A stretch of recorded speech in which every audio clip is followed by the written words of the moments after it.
Baik, Assalamualaikum warahmatullahi wabarakatuh. Saya ucapkan selamat malam dan terima kasih kepada Bapak Khairul Saleh selaku dosen pengampu mata kuliah studi kelayakan bisnis. Di sini kami dari kelompok 3 akan mempresentasikan hasil kerja kelompok kami mengenai aspek teknis pada PT Cimori. Next.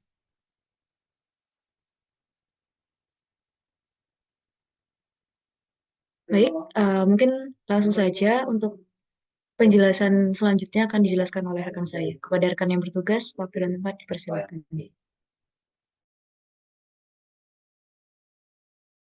Baik, terima kasih sebelumnya atas kesempatan diberikan moderator. Sebelumnya izinkan saya perkenalkan diri terlebih dahulu. Perkenalkan, nama saya Muhammad Rehana Atala dengan NIM awalan 21 akhiran 1127. Baik, di sini terkait dengan aspek yang teknis, di mana yang pertama komponen yang kita ambil yaitu terkait dengan lokasi perusahaan, di mana lokasi utama dalam kantor pusat Cimori ini berada di Jakarta Barat. Mungkin pemilihan terkait tempat dari lokasi kantor pusat Cimori ini diambil karena memang pertama terkait dengan hal bahwa Jakarta ini merupakan daerah sentral yang dikatakan juga bahwa Jakarta ini merupakan daerah ibu kota, di mana secara aksesibilitas untuk transportasi dan hal pengiriman ataupun hal-hal lain yang berkaitan dengan transportasi dan pengiriman itu akan sangat mudah jika dari daerah pusat Jakarta itu, karena daerah Jakarta ini merupakan daerah yang cukup sentral.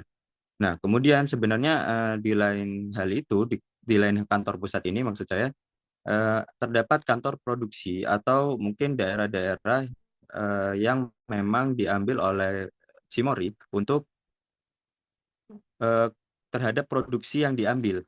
Seperti produksi yang diambil dari Cimory yaitu ada di kantor pusatnya itu ada di Bandung kalau nggak salah, di daerah Lembang kalau nggak salah itu dia terkait dengan produksi terkait dengan sapi perah untuk produk susunya itu. Jadi mereka mengambil daerah Lembang Bandung itu karena mereka menganggap bahwa daerah tersebut merupakan daerah yang cukup banyak dan untuk mempermudah hasil produksinya dari sapi perah itu dan produk-produk yang lainnya. Dan oleh lokasi perusahaan itu ada beberapa lokasi perusahaan yang diambil yang berada disebar di daerah-daerah tertentu yang memang secara produksi dari susu perah dari sapi perah untuk produksi si susunya itu memudahkan bagi produk Cimory ini. Nah, untuk kejelasan lebih lanjutnya terkait dengan lokasi perusahaan, keuntungan dari lokasi perusahaan itu akan dijelaskan lebih lanjut oleh rekan saya.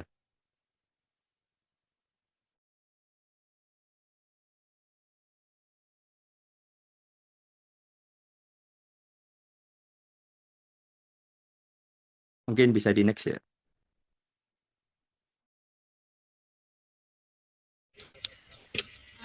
Baik, sebelumnya terima kasih. Perkenalkan, nama saya Rizky Oktavianto Maulana dengan NIM awal 21 dan akhiran 1044. Sebelumnya saya izin mempresentasikan mengenai keuntungan dan lokasi. Nah, di sini itu ada beberapa aspek mengenai keuntungan. Yang pertama itu aksesibilitas yang baik, yang dimana lokasi yang dibuat pabrik ini memiliki keuntungan yaitu memberikan akses yang mudah ke berbagai jalan utama dan jalan tol, yang memudahkan distribusi produk dan mobilitas karyawan serta pelanggan. Yang kedua itu adalah dekat dengan pasar target, yang dimana ini Jakarta Barat merupakan area yang padat penduduk dan memiliki banyak pusat perbelanjaan, restoran, dan kafe yang dimana ini bisa menjadi pasar potensial untuk produk-produk Cimory. Yang ketiga itu adalah fasilitas yang memadai, yang dimana ini berada di dalam kompleks rumah kantor yang biasanya sudah dilengkapi dengan fasilitas pendukung seperti parkir, keamanan, dan layanan kebersihan. Yang keempat itu adalah potensi kerjasama dan networking, yang dimana itu berada di kawasan yang banyak dihuni oleh bisnis lain yang di sini itu membuka peluang untuk bekerja sama dan marketing, yang dimana ini dengan perusahaan bekerja sama dan perusahaan lain di sektor makanan ataupun minuman. Yang kelima itu adalah kemudahan rekrutmen dan tenaga kerja.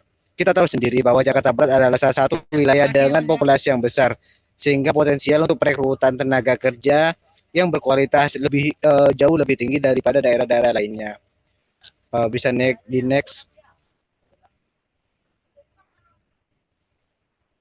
Baik, untuk materi selanjutnya akan dibahas oleh rekan saya. Kepada yang bertugas dipersilahkan. Baik, terima kasih. Perkenalkan, nama saya Muhammad Dafa Gilang Fernanda dengan NIM 211121. Di sini saya akan menjelaskan terkait kebutuhan produksi dari Cimory sendiri. Cimory sendiri sebagai salah satu produsen makanan atau minuman yang terbesar di Indonesia memiliki beberapa kebutuhan produksi penting yang harus dipenuhi, yaitu untuk memastikan operasional yang efisien dan produk yang berkualitas tinggi. Beberapa kebutuhan produksi utama dari PT Cimory sendiri yaitu yang pertama bahan baku. Bahan baku sendiri terdiri dari susu segar dan bahan tambahan. Susu segar sendiri merupakan bahan baku utama dari Cimory sendiri yang membutuhkan pasokan susu segar berkualitas tinggi yang konsisten. Ini bisa berasal dari peternakan sapi perah milik sendiri atau dari peternakan mitra. Yang kedua yaitu bahan tambahan termasuk gula, perasa alami, kultur bakteri untuk produk fermentasi seperti yogurt, dan bahan tambahan lain sesuai dengan jenis produk yang diproduksi. Lalu kebutuhan produksi yang kedua yaitu fasilitas produksi. Fasilitas produksi terdiri dari pabrik, ruang pendingin, dan laboratorium kualitas. Pabrik sendiri dilengkapi dengan peralatan yang modern untuk pasteurisasi, fermentasi, pengemasan, dan penyimpanan produk. Untuk ruangan pendingin untuk menjaga kualitas produk susu dan olahannya, yang mana fasilitas pendingin ini sangat penting untuk menjaga kualitas produk susu tersebut. Yang ketiga yaitu laboratorium kualitas untuk melakukan uji kualitas dan memastikan semua produk memenuhi standar kesehatan dan keamanan pangan. Next. Selanjutnya akan dijelaskan rekan saya. Baik, perkenalkan nama saya Muhammad Dafa Ramadhani dengan NIM 21 akhiran 1051. Selanjutnya di sini ada kebutuhan produksi mengenai peralatan dan teknologi. Di dalam peralatan dan teknologi ini terdapat 3 komponen, di mana yang pertama mesin produksi, yang kedua teknologi pengemasan, dan yang ketiga sistem kontrol kualitas. Mesin produksi ini meliputi mesin pasteurisasi atau mesin pemanas suatu makanan atau sebuah susu, homogeneisasi, fermentasi, pengisian, dan pengemasan. Selanjutnya, di teknologi pengemasan ini, seperti sistem pengemasan aseptik untuk produk yang memerlukan umur simpan yang panjang tanpa adanya bahan pengawet. Selanjutnya, di dalam sistem kontrol kualitas, itu teknologi untuk pemantauan kualitas selama proses produksi, termasuk nantinya sistem otomatis untuk deteksi kontaminasi. Yang keempat, dapat tenaga kerja. Di dalam tenaga kerja ini dibagi menjadi 3, di mana tim produksi ini seperti operator mesin, teknisi, dan pekerja produksi terlatih. Untuk tim kualitas yaitu seperti ahli mikrobiologi, ahli kimia, dan inspektur kualitas untuk memastikan produk memenuhi standar kualitas yang ketat. Dan untuk tim pengembangan produk itu seperti R&D untuk inovasi produk baru dan peningkatan produk yang ada. Yang kelima, logistik dan distribusi. Mana sistem distribusi Cimory ini transportasi dengan rantai dingin untuk menjaga agar produk ini nantinya tetap dalam keadaan segar sampai ke tangan konsumen. Untuk gudang penyimpanannya, seperti fasilitas penyimpanan dengan kontrol suhu yang memadai untuk menyimpan produk sebelum nantinya didistribusikan. Selanjutnya akan disampaikan oleh rekan saya. Pada yang bertugas, saya persilakan.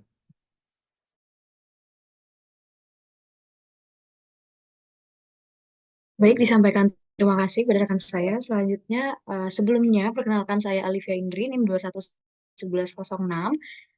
Di sini selanjutnya saya akan menjelaskan tentang supplier atau pemasok. Nah, supplier sendiri adalah pihak perorangan atau bisnis yang memasok ataupun menyuplai produk barang atau jasa kepada bisnis lain, baik itu ke perorangan ataupun perusahaan. Nah, supplier sendiri sering disebut sebagai pemasok, itu berperan penting dalam produk life cycle, yang dimana itu mulai dari mencari bahan mentah yang berkualitas di pasar hingga mempercepat proses produksi. Eh, Supplier sendiri tuh memiliki beberapa tugas, antara lain tuh kayak memastikan ketersediaan bahan baku untuk sebuah perusahaan, yang dimana di sini PT Cimori itu sendiri. Yang kedua, pemasok ini harus memastikan bahan baku dalam keadaan baik dan layak. Yang selanjutnya mengatur proses penyimpanan bahan baku sebelum dikirim ke perusahaan atau ke PT Cimori. Yang selanjutnya itu mengatur proses pengiriman bahan baku dengan cepat dan tepat waktu kepada pihak yang membutuhkannya.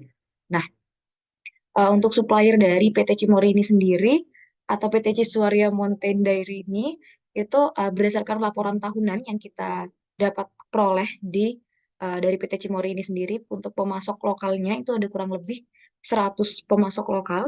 Dan mungkin di sini akan saya sebutkan sedikit contohnya dari yang utama, bahan baku utama yaitu susu murni, itu ada KUD Giritani, ada KUD Cipanas, dan juga KUD Sukabumi.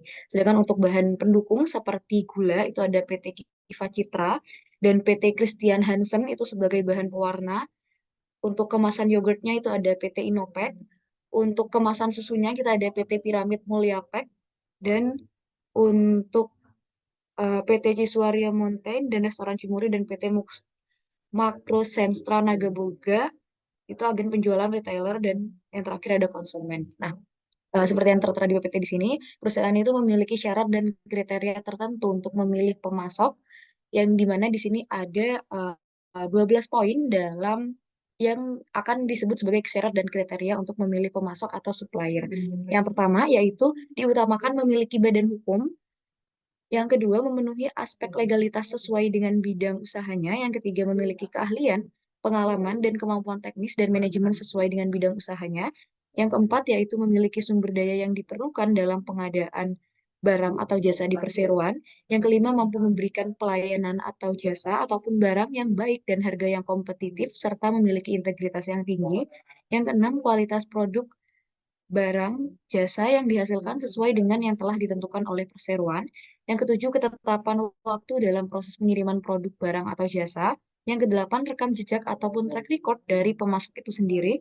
Yang kesembilan, tidak terlibat atau sedang menjalani sanksi pidana. Yang kesepuluh, bersedia menandatangani fakta integritas yang dikeluarkan oleh perseroan bagi rekanan supplier ataupun vendor. Yang kesebelas, berkomitmen untuk tidak menggunakan pekerja anak dan menentang segala bentuk diskriminasi, termasuk namun tidak terbatas pada jenis kelamin, usia, ras, agama, bahasa, dan kebangsaan di tempat kerja. Yang terakhir adalah persyaratan lainnya yang ditentukan sesuai dengan jenis pengadaan barang ataupun jasa. Dan di sini juga PT perusahaan itu menerapkan kebijakan seleksi untuk memilih pemasok, yang dimana di sini akan dijelaskan oleh rekan saya. Jadi rekan saya dipersilahkan. Ini saya akan pemaparan dari rekan saya tadi, Indri. Sebelumnya, perkenalkan saya Trisna Karisma Anggraini dengan NIM 211081. Di sini saya akan menjelaskan mengenai mekanisme dan tata cara seleksi pemasok.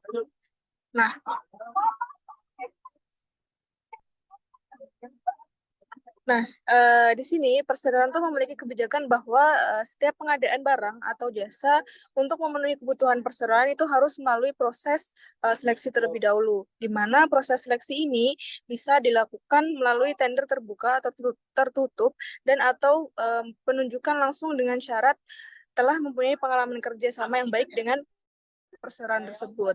Nah, dalam rangka untuk memenuhi kebijakan tersebut, maka perseroan ini melakukan hal-hal seperti kayak misalkan melakukan asesmen terhadap company profile, kemudian menentukan daftar calon pemasok atau supplier, serta mengundang calon pemasok untuk ikut berpartisipasi dalam rangka pengadaan barang atau jasa perseroan tersebut, kemudian melakukan evaluasi terhadap dokumen yang disampaikan oleh calon pemasok dan memastikan bahwa spesifikasi produk atau jasa mereka itu ini dibutuhkan dan juga dimiliki dan dapat disediakan calon pemasok seperti itu. Nah, dalam pelaksanaan seleksi pemasok tersebut, perseroan itu juga dibantu oleh bagian purchasing yang bertugas untuk mengawasi jalannya proses pengadaan barang atau jasa di perseroan tersebut. Nah,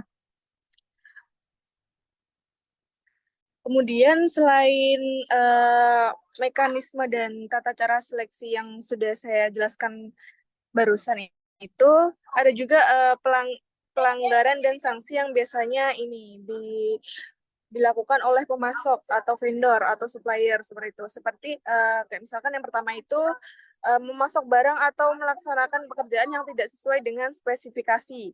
Kemudian mengalihkan pekerjaan utama kepada pihak lain tanpa sepengetahuan perseroan tersebut. Kemudian tidak sanggup memasok barang atau jasa sesuai ketentuan kontrak yang telah disepakati di awal, di mana hal tersebut itu dapat berakibat fatal bagi operasional perseroan tersebut. Kemudian tidak menyelesaikan pekerjaan sampai batas waktu yang ditentukan. Terus ada juga supplier ini biasanya memasukkan atau mengubah dokumen atau memanipulasi data seperti itu. Terus juga biasanya pelanggaran yang dilakukan oleh pemasok ini, mereka itu ini melakukan korupsi, kolusi atau nepotisme seperti itu. Nah, mungkin bisa di next.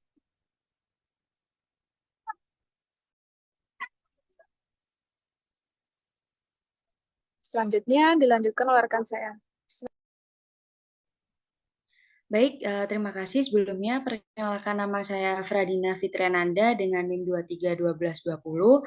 Di sini saya akan melanjutkan dan menyampaikan mengenai proses produksi. Nah, yang pertama mengenai proses produksi dari produk susu Cimory atau fresh milk itu sendiri. Nah, tentunya terdapat proses yang cukup panjang untuk PT Cimory bisa menjamin kualitas dan keamanan produknya. Yang pertama yaitu proses storage atau penerimaan susu segarnya. Jadi susu segar ini diterima dari peternakan sapi perah yang ada di Cimory di Jawa Timur, yang kemudian diangkut dengan truk tangki pendingin untuk tetap menjaga kesegarannya.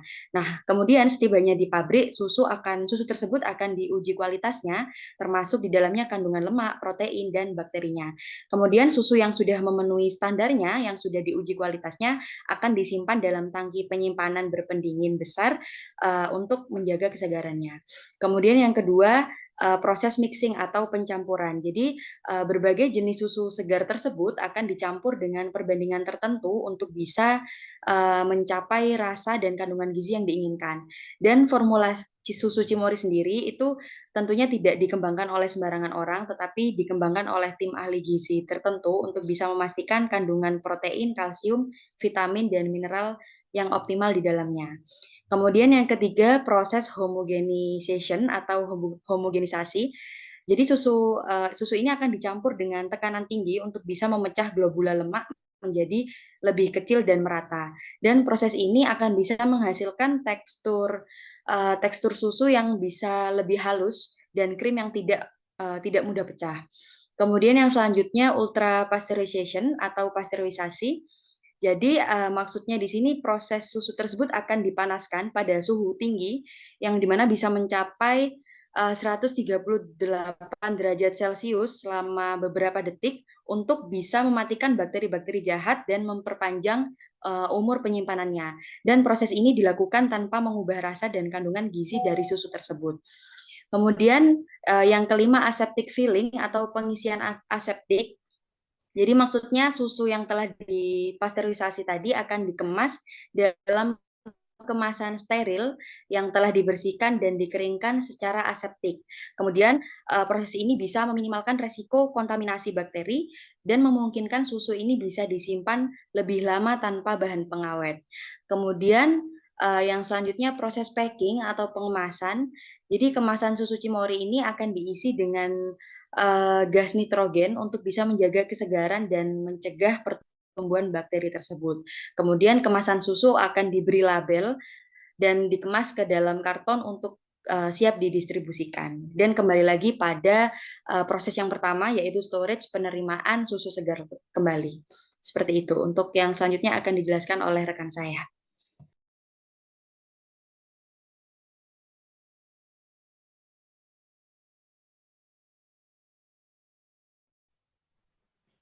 Baik, terima kasih atas kesempatannya. Perkenalkan, saya Faradila dengan NIM 231205. Selanjutnya saya akan menjelaskan mengenai alur proses produksi dari produk minuman yogurt PT Cimory, di mana yang melibatkan beberapa langkah penting untuk mengolah susu segar menjadi produk akhir, yaitu yogurt yang siap dijual. Berikut adalah penjelasan detail setiap tahapnya. Yang pertama, storage atau penyimpanan, di mana susu segar yang telah diseleksi dan diterima akan disimpan terlebih dahulu sebelum diproses lebih lanjut. Lalu yang kedua ada mixing atau pencampuran, di mana proses ini susu segar akan dicampur dengan bubuk susu untuk mencapai kandungan padatan susu yang diinginkan. Pada pencampuran ini dilakukan untuk memastikan konsistensi dan kualitas produk. Lalu untuk proses yang ketiga ada homogenization atau homogenisasi, di mana campuran susu dan bubuk susu kemudian dihomogenisasi. Pada proses ini, homogenisasi ini bertujuan untuk memecah lemak susu menjadi partikel-partikel yang lebih kecil sehingga menghasilkan tekstur yang halus dan konsistensi yang stabil pada produk akhir. Lalu proses keempat ada pasteurization atau pasteurisasi. Setelah homogenisasi, campuran susu dipasteurisasi untuk membunuh bakteri patogen dan memperpanjang umur simpan produk. Proses pasteurisasi ini dilakukan dengan memanaskan suhu pada suhu tertentu untuk waktu yang ditentukan. Untuk proses selanjutnya akan dilanjutkan oleh rekan. Baik, terima kasih. Sebelumnya perkenalkan saya Salsabila Ulhija dengan NIM 23 akhiran 1217. Untuk step selanjutnya yaitu inkubasi dengan kultur bakteri. Jadi setelah pasteurisasi tadi, kultur bakteri ditambahkan ke dalam campuran susu dan kemudian diinkubasi pada suhu yang sesuai untuk difermentasi. Jadi selama inkubasi ini, bakteri mengubah laktosa menjadi asam laktat untuk memberikan rasa khas dari yogurt. Dan step selanjutnya yaitu homogenisasi yang kedua. Nah, dalam proses ini akan dilakukan penambahan gula dan penstabil untuk menambahkan rasa manis dan meningkatkan tekstur serta stabilitas. Jadi produk lalu di homogenisasi ini kembali untuk memastikan semua bahan tercampur dengan baik. Step selanjutnya yang ketujuh yaitu filling atau pengisian. Nah, produk yang sudah jadi kemudian diisi ke dalam kemasan yang sesuai. Dalam proses ini dilakukan dengan hati-hati untuk menjaga kebersihan serta kualitas dari produk. Yang selanjutnya itu pengemasan atau packing. Setelah diisi ke dalam kemasan, produk akan dikemas untuk persiapan distribusi. Jadi pengemasan ini bisa termasuk penambahan label, pengepakan dalam kotak, dan sebagainya. Dan step terakhir yaitu penyimpanan, di mana produk yang sudah dikemas kemudian akan disimpan sebelum didistribusikan ke pasar. Dalam penyimpanan ini dilakukan pada suhu yang sesuai untuk memastikan produk ini tetap segar sampai ke tangan konsumen. Jadi setiap tahap dalam proses ini sangat penting untuk memastikan kualitas dan keamanan dari produk yogurt yang dihasilkan oleh PT Cimory ini. Selanjutnya akan dijelaskan oleh rekan saya. Baik, terima kasih. Sebelumnya perkenalkan nama saya Nisa Novianti dengan NIM 21 akhiran 1122. Selanjutnya yaitu proses produksi untuk produk yogurt Cimory Pouch dan produk yogurt lainnya. Untuk proses produksi ini pasti akan melewati proses yang panjang, yaitu yang pertama penyimpanan atau storage. Di sini susu segar yang diterima dari peternakan sapi maka akan diangkut ke fasilitas produksi yogurt. Nah, kemudian susu segar tersebut akan disimpan sementara di tangki penyimpanan sampai akan diolah untuk proses selanjutnya. Nah, Kemudian untuk proses selanjutnya yaitu mixing. Nah, di proses mixing ini susu segar tadi akan ditambahkan dengan larutan susu bubuk yang dicampur dengan air. Nah, eh, kemudian akan dicampur, tujuannya adalah untuk mendapatkan komposisi yang diinginkan. Nah, kemudian untuk proses selanjutnya yaitu homogenization atau homogenisasi. Campuran susu akan diproses melalui homogenisasi untuk memecah partikel lemak menjadi lebih kecil sehingga tekstur yogurt menjadi lebih halus dan konsisten. Kemudian masuk ke proses yang kelima yaitu pasteurization atau pasteurisasi. Campuran susu akan dipanaskan pada suhu tertentu untuk membunuh bakteri patogen dan mikroorganisme berbahaya lainnya tanpa merusak kandungan gizi susu. Nah, kemudian masuk ke proses selanjutnya yaitu inkubasi. Di sini akan ditambahkan kultur bakteri yang bertujuan untuk memulai proses fermentasi. Campuran susu dan kultur bakteri dibiarkan pada suhu tertentu untuk waktu tertentu agar bakteri dapat memfermentasi susu menjadi yogurt. Proses ini menghasilkan rasa asam dan tekstur khas yogurt. Nah, kemudian masuk ke proses selanjutnya yaitu homogenization yang kedua. Di sini campuran akan ditambahkan dengan gula dan penstabil. Nah, campuran yang sudah difermentasi dan ditambahkan gula serta penstabil dihomogenisasi lagi untuk memastikan semua bahan tercampur merata dan mencapai tekstur yang diinginkan. Nah, kemudian masuk ke proses selanjutnya yaitu ultra pasteurization, produk yogurt yang kembali dipanaskan pada suhu yang lebih tinggi untuk waktu yang sangat singkat untuk memastikan semua mikroorganisme berbahaya benar-benar mati dan meningkatkan umur simpan produk. Nah, kemudian masuk ke proses selanjutnya yaitu filling atau aseptic filling. Yogurt dikemas dalam pouch menggunakan teknik aseptik untuk mencegah kontaminasi dan menjaga kebersihan produk. Khusus untuk produk yang mempunyai dikemas dengan pouch akan ditambahkan proses lagi bernama retort setelah proses filling, yaitu retort adalah proses pengawetan makanan yang melibatkan pemanasan makanan dalam kemasan tertutup pada suhu tinggi untuk membunuh mikroorganisme patogen dan memperpanjang umur simpan produk. Kemudian baru masuk ke proses selanjutnya yaitu packing. Pouch yang sudah diisi dengan yogurt kemudian dikemas dalam kemasan sekunder untuk didistribusikan, kemudian masuk ke proses penyimpanan. Produk yogurt yang sudah dikemas akan disimpan dalam gudang penyimpanan sebelum didistribusikan ke pasar. Nah, semua proses ini bertujuan untuk memastikan bahwa yogurt yang dihasilkan akan memiliki kualitas yang tinggi, aman untuk dikonsumsi, dan memiliki umur simpan yang cukup panjang. Selanjutnya akan saya serahkan kembali ke moderator.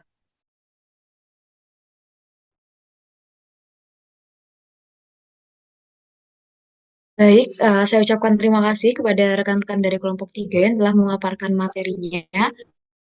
Mungkin itu saja presentasi dari kelompok kami. Kurang lebihnya mohon maaf kepada rekan-rekan ataupun teman-teman yang ingin mengajukan pertanyaan. Dipersilakan untuk mengetik di kolom komentar disertai nama dan juga NIM. Mungkin itu saja yang dapat saya sampaikan. Kurang lebihnya terima kasih. Wassalamualaikum warahmatullahi wabarakatuh.